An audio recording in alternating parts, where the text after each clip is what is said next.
Сәлем достар, бүгін сіздермен осындай чизкейк дайындайтын боламыз.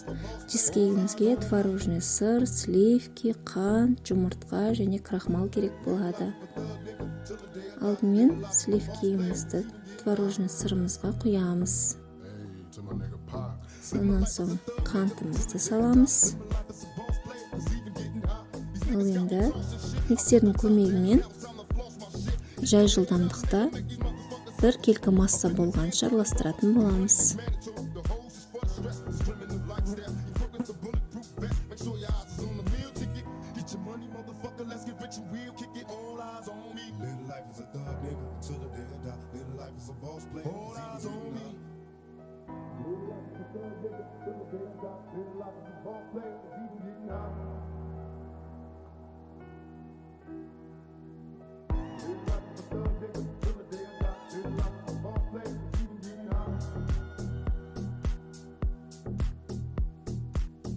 Міне осындай бізде бір келкі масса шығады. Іртік болмау керек массамыз. Осындай бір келкі болып араласқанша араластыратын боламыз. Сонан соң біздің жұмыртқаларымызды біртіндеп қосып, тағы да миксерлейтін боламыз.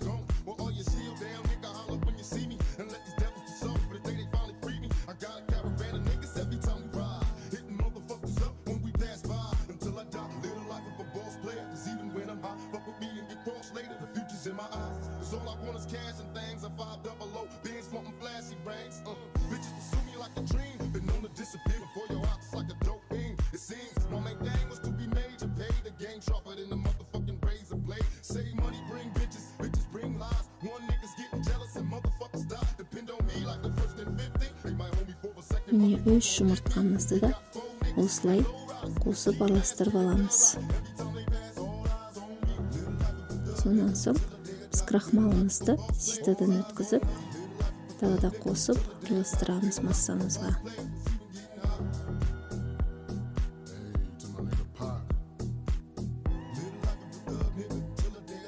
Міне бізде осындай масса шықты.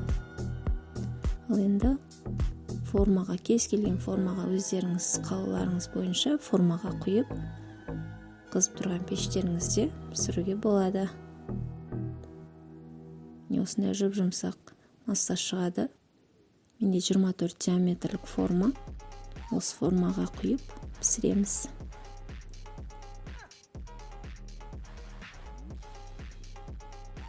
Осы формаға бір келкі болу үшін шамалы жерге ұрып жүрсеңіздер болады. Енді қызып тұрған пешімізде пісіреміз. Чизкейгіміз дайын. Сіздер жасап көріңіз. Отбасыңызға міндетті түрде ұнайды деген ойдамын. Менің каналыма жазылып, лайк басып, тіркеліп, қоңыраушаны басып қоюды ұмытпаңыздар. Алда көптеген рецепттер салатын боламын. Сау болыңыздар.